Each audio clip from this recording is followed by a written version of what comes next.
Monsieur Wadagne, qu'allez-vous faire pour ouvrir la frontière avec le Niger et rétablir la confiance avec nos voisins? Si un jour vous devez devenir président du Bénin, les exilés politiques pourront-ils enfin rentrer chez eux, retrouver leur famille et contribuer à l'effort du développement national? Allons-nous enfin connaître le coût réel des grands travaux qui sont censés être réalisés pour le peuple, ou ce sera le silence et les secrets d'État? Et sous votre gouvernance, faudra-t-il encore accepter qu'un président de l'Assemblée nationale s'autorise à prendre 30 millions de francs CFA de l'argent public pour rénover son domicile privé simplement parce qu'il y reçoit des invités?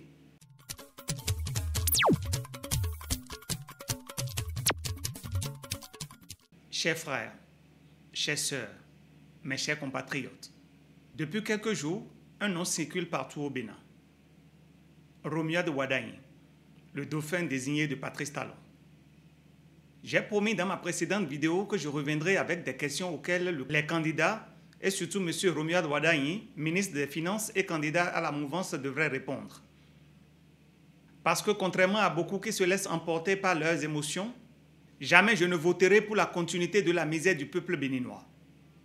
Le moment n'est-il pas donc venu pour que nous soyons lucides dans le choix? Certains jubilent, certains applaudissent. D'autres, plus audacieux, vont jusqu'à cotiser 30 millions de francs CFA pour payer la caution présidentielle d'un homme qui est déjà riche. Mais attendez, est-ce que ce choix est vraiment le nôtre? Ou bien est-ce encore un destin imposé au peuple béninois? Est-ce que nous allons continuer à applaudir pendant qu'on nous demande de serrer la ceinture alors même que nos ventres sont déjà creux? Est-ce que nous allons répéter les mêmes erreurs qui nous condamnent à la misère, à l'exil, à la peur et à l'humiliation? Le slogan est déjà connu. On nous demande de nous mettre en rang. Aujourd'hui, à travers cette vidéo, je vais poser les vraies questions.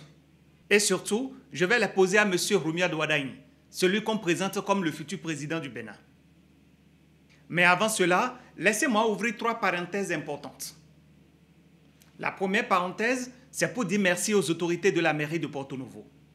Parce que, après nos cris, nos dénonciations, nos vidéos, vous avez payé 2 mois de salaire aux collecteurs. Nous vous disons merci, mais ce n'est pas assez. Il reste encore 2 mois de salaire et surtout 21 mois de ristourne. Chers responsables de la mairie de Porto-Novo, je vous le dis droit dans les yeux. Cessez d'abuser des plus faibles. Payez vos dettes. La deuxième parenthèse est une dénonciation. Monsieur le ministre de la Santé, Benjamin Bodouri Humpatin, vous avez convaincu les Béninois de se faire vacciner contre le Covid-19. Vous avez parlé fort. Vous avez mobilisé les médias. Vous avez rassuré. Et le peuple vous a fait confiance. Mais depuis 2021, beaucoup de nos compatriotes souffrent des effets secondaires de la vaccination contre le Covid-19. Beaucoup de ceux qui se sont fait vacciner sont cloués au lit, en train de perdre leur mobilité, incapables de marcher. Mais lorsqu'ils se rapprochent de vos services, on leur dit qu'il n'y a plus de budget pour s'occuper des effets secondaires du Covid-19. Il n'y a plus de budget pour la prise en charge de ceux souffrant des effets secondaires de la vaccination contre le Covid-19. Certains sont allongés dans le lit espérant un miracle de Dieu. Alors je vous pose la question. Le peuple a-t-il eu tort de vous faire confiance? Si déjà avec le Covid-19, vous abandonnez nos compatriotes, pourquoi devrions-nous croire aux belles paroles du chef de l'État devant les députés le 20 décembre 2024 au sujet du don des suppléments nutritionnels aux femmes enceintes, aux femmes allaitantes et aux enfants de 6 à 24 mois? Nous avons besoin aujourd'hui et surtout à l'avenir de ressources humaines aptes, capables d'exploiter au mieux leurs capacités au service de la nation. Or, il est un fait que le retard de croissance affecte particulièrement les enfants au cours des 1000 premiers jours de leur vie, c'est-à-dire du 3e mois de gestation jusqu'à l'âge de 2 ans, période durant laquelle le cerveau de l'enfant se développe pour l'acquisition du potentiel cognitif nécessaire à la construction du capital humain. C'est pour cela que le gouvernement a initié le projet de supplémentation nutritionnelle des 1000 premiers jours qui vise à préserver nos enfants des préjudices irréversibles des carences nutritionnelles durant cette période et ainsi leur permettre de grandir en bonne santé avec la préservation de tout leur potentiel cognitif et intellectuel. Grâce à ce projet, dont la phase pilote est déjà en cours et qui sera bientôt généralisée dans tout le pays, nous fournirons gratuitement des suppléments nutritionnels aux femmes enceintes, aux femmes allaitantes et aux enfants de 6 à 24 mois. Est-ce vraiment pour leur bien ou une manière déguisée de contrôler les naissances avec l'appui des bailleurs de fonds? Vu que notre pseudo-parlement a voté des lois autorisant l'avortement, le peuple doit-il encore faire confiance à la bonne foi de ces dirigeants qui semblent accepter toutes les conditions que leur imposent les bailleurs de fonds avant de leur accorder des prêts dont ce peuple ignore le montant? De grâce, c'est vous qui aviez demandé à la population d'aller se faire vacciner. Alors c'est votre responsabilité de vous occuper de ceux qui souffrent des effets secondaires de ces vaccins. Monsieur le ministre, prenez vos responsabilités. À défaut d'améliorer ce que vous aviez trouvé en 2016, ne détruisez pas tout avant la fin de votre fameux mandat. Ma troisième parenthèse ce matin est un appel au chef de l'État. En effet, au petit matin du mercredi 10 septembre 2025, Kalalé a été frappé par le terrorisme. Des tirs pendant plus d'1 heure. Un hôpital a été attaqué. Des agents de santé kidnappés, infirmiers, infirmières, aides-soignantes, sages-femmes, même un bébé d'1 an a été emporté. Ces criminels auraient emporté 2 ambulances de l'hôpital et des motos. Une aide-soignante de la maternité a pu se cacher et échapper à cet enlèvement. Ces terroristes ont tenté d'égorger le gardien qui a survécu mais grièvement blessé. L'insécurité devient de plus en plus préoccupante dans le Nord Bénin. Je vous invite à écouter ce témoignage de la rescapée. Ils ont ramassé mes collègues, la sage qui est de garde là, ils l'ont pris. Avec sa petite soeur et son enfant, le fumier de garde, ils l'ont pris avec son aide, avec l'enfant de l'aide. Ils ont ramassé l'ambulance, les véhicules, le gardien, ils l'ont poignardé. Je suis même fatiguée même. Monsieur le Président, Son Excellence Patrice Talon, voilà des femmes et des hommes, des sauveurs de vie, que ces criminels ont arrachés à leur famille. Je sais que le jeune militaire Valentin kidnappé en avril dernier a déjà été oublié. Parce que pour certains dans la République, entrer dans l'armée, c'est être prêt à toute éventualité. Mais qu'en sera-t-il de ces agents de santé? Va-t-on aussi se taire et faire comme si de rien n'était? Si cela continue ainsi, les autres ne vont-ils pas abandonner leur poste et descendre vers le sud, où ils se sentiront un peu plus en sécurité? Et dans ce cas de figure, que deviendra la population du Nord? La République de la rupture va les abandonner à leur triste sort? Monsieur le Président Patrice Talon, allez-vous encore vous taire? Allez vous faire comme si de rien n'était? Quand il s'agissait d'enlever le journaliste Hugues Komlan Sossokwe de Côte d'Ivoire, vous aviez mis les gros moyens.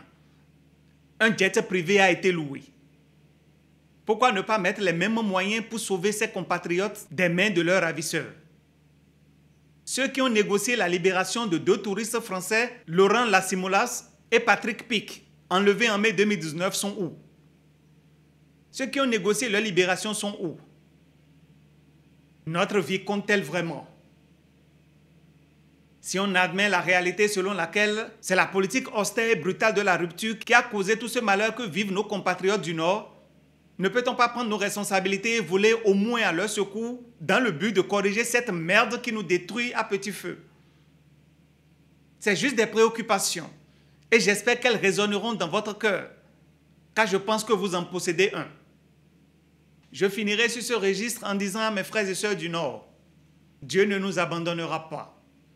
Le Bénin retrouvera sa paix et sa tranquillité d'entre-temps. Soyez forts. Inch'Allah, nous vaincrons. Et pour nos frères et sœurs tombés dans cette lutte contre le terrorisme, nous ne vous oublierons pas. Pour vous, nous ne baisserons pas les bras. Que Dieu vous accorde un repos éternel. Maintenant, venons au cœur du sujet. Romuald Wadagni. Certains jubilent parce qu'il est jeune. Mais à ceux-là, je pose une question simple. La jeunesse de M. Romuald Wadagni a-t-elle empêché l'austérité? Sa jeunesse a-t-elle empêché le chômage massif? Sa jeunesse a-t-elle empêché l'humiliation des retraités? La jeunesse de M. Wadayi a-t-elle empêché la misère des enseignants? Non, ce n'est pas son âge qui compte, c'est sa vision. Et sa vision, jusqu'à présent, c'est celle de la continuité de Patrice Talon. Alors, chers compatriotes, au lieu de nous laisser emporter par l'émotion, il est temps de poser des questions claires. Monsieur le potentiel candidat de la mouvance, voici les questions que les vrais Béninois voudraient vous poser. Numéro 1. La jeunesse et les îles économiques. La précarité et la misère ambiante ont poussé beaucoup de jeunes à prendre la Méditerranée, d'autres le désert de la Libye, l'Algérie.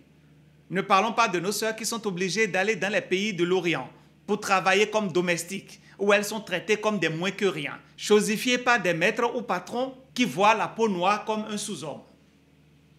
Monsieur le potentiel candidat de la mouvance présidentielle, quel est votre plan pour sauver une jeunesse condamnée à l'exil, à la Méditerranée, au désert, à l'humiliation dans les pays du Golfe? Question numéro 2. L'éducation. Monsieur le potentiel candidat, parlons franchement de l'éducation. La seule école que le gouvernement auquel vous avez appartenu et auquel vous appartenez toujours a construite et achevée, c'est le lycée Pierre-Manuel Talon. Un établissement qui, soyons honnêtes, n'est accessible qu'aux Béninois qui ne connaissent pas la pauvreté. Aujourd'hui, il faut avoir le courage de le dire.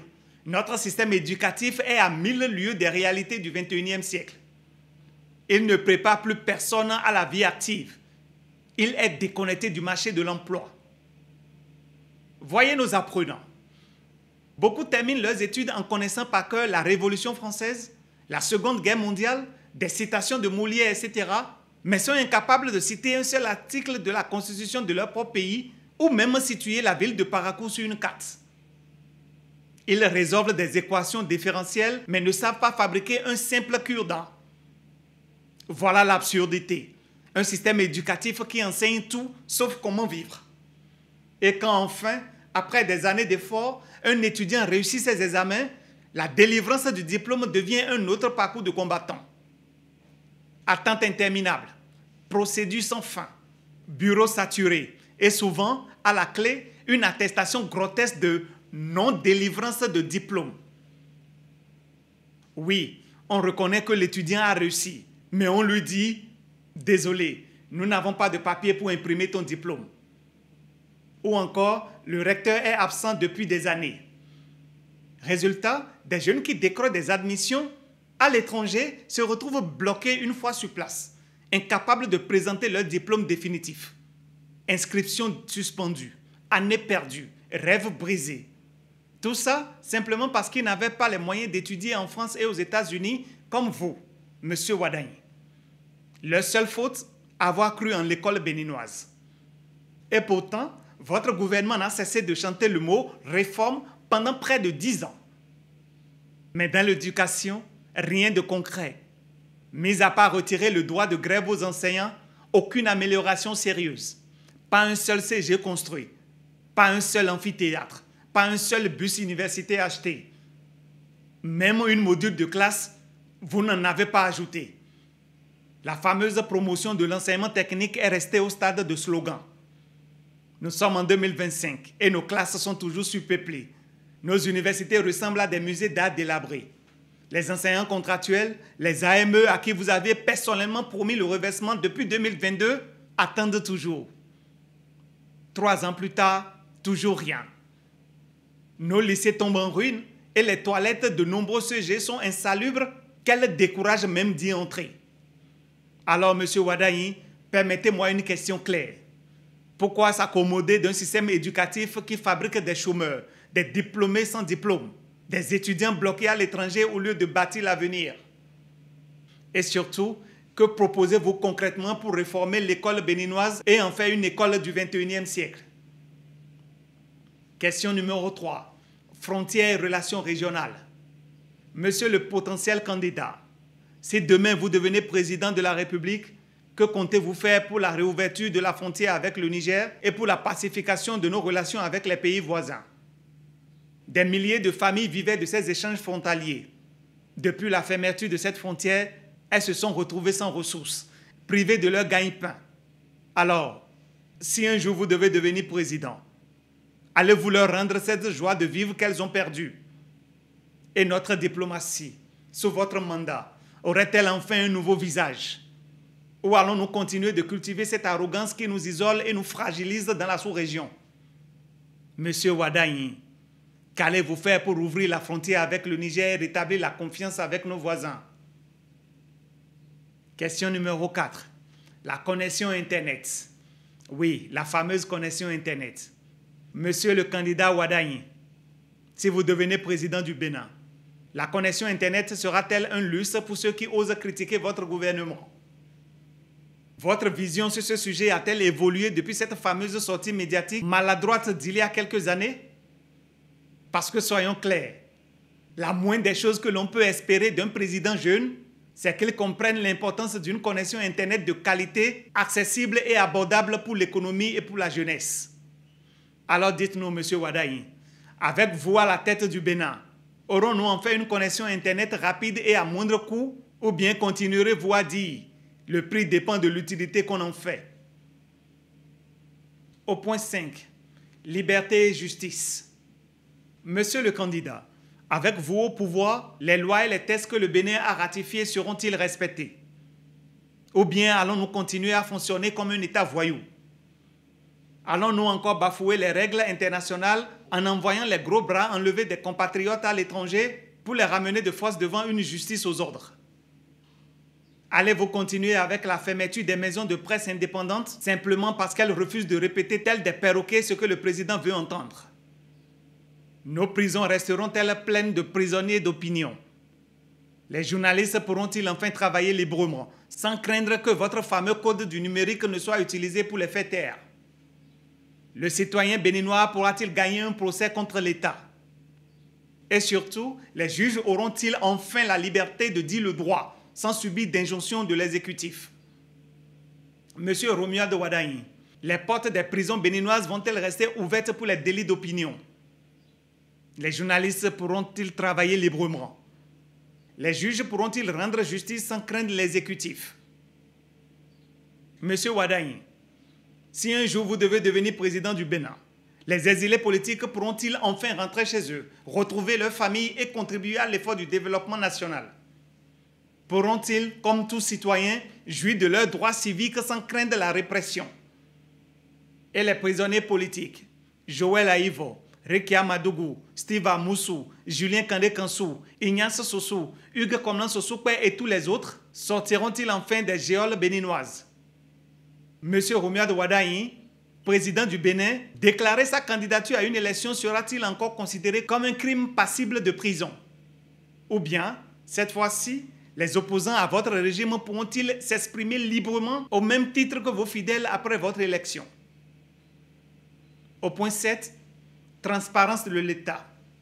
Monsieur Wadagne, vous aviez été acteur clé de ce gouvernement finissant, pour ne pas dire le principal moteur. Alors dites-nous, si jamais vous êtes élu, allons-nous continuer avec l'opacité dans la gestion de l'État? Allons-nous continuer avec des prêts contractés au nom du peuple, mais dont les conditions restent opaques et que même les députés découvrent après coup? Allons-nous enfin connaître le coût réel des grands travaux qui sont censés être réalisés pour le peuple, ou ce sera le silence et les secrets d'État?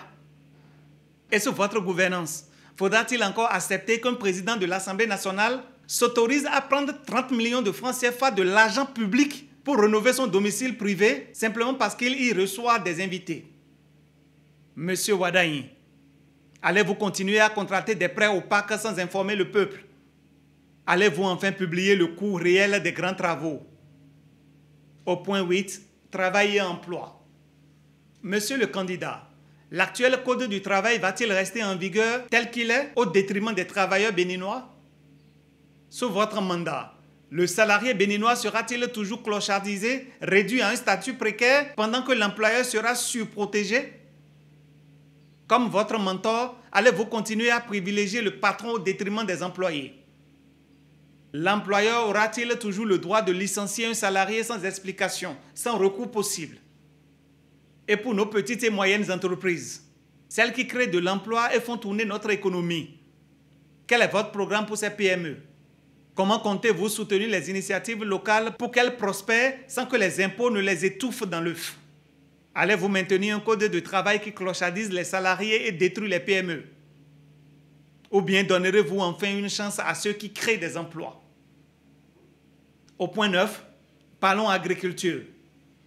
Enfin, parlons de nos paysans, nos pauvres parents cultivateurs, ceux-là qui ont le plus souffert sous le régime de la rupture, ceux à qui on a confisqué leur production, qu'on a empêché de vendre librement sur les marchés voisins, qu'on a forcé à liquider leur récolte à CIPI pendant que l'on chantait une soi-disant transformation locale qui, au final, n'était qu'une exportation de matières brutes.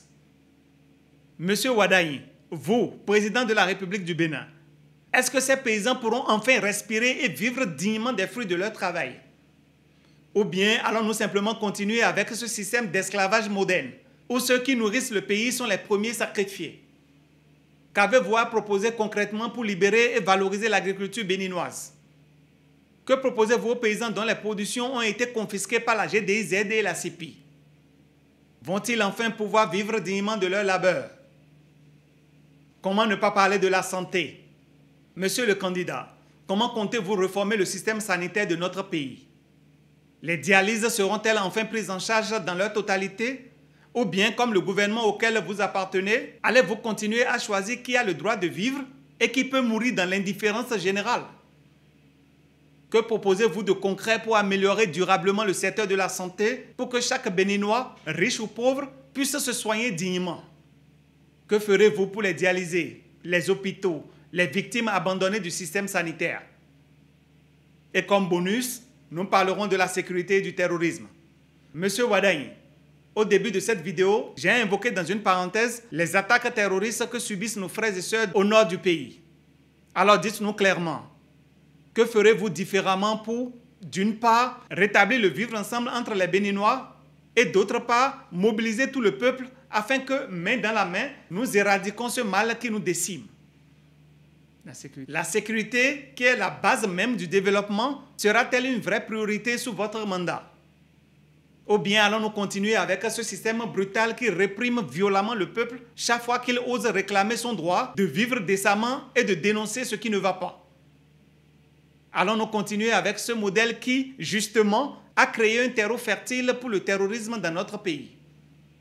Monsieur Wadagne, le Béninois sera-t-il au cœur de votre projet de développement? Ou devra-t-il encore se contenter de louer les pierres, l'asphalte et les infrastructures vitrines pendant que son quotidien reste insupportable? Allons-nous encore prioriser le tourisme et les paillettes au détriment du bien-être du peuple? Voilà, monsieur le candidat, les vraies questions auxquelles les Béninois attendent des réponses de vous. Pas celles des courtisans qui vivent dans l'émotion maladive, ni de celles qui préfèrent chanter vos louanges devant les caméras tout en bouillonnant en silence à l'intérieur. Ceux-là qui vont certainement vous faire des bébés dans le dos. Vous connaissez cette phrase?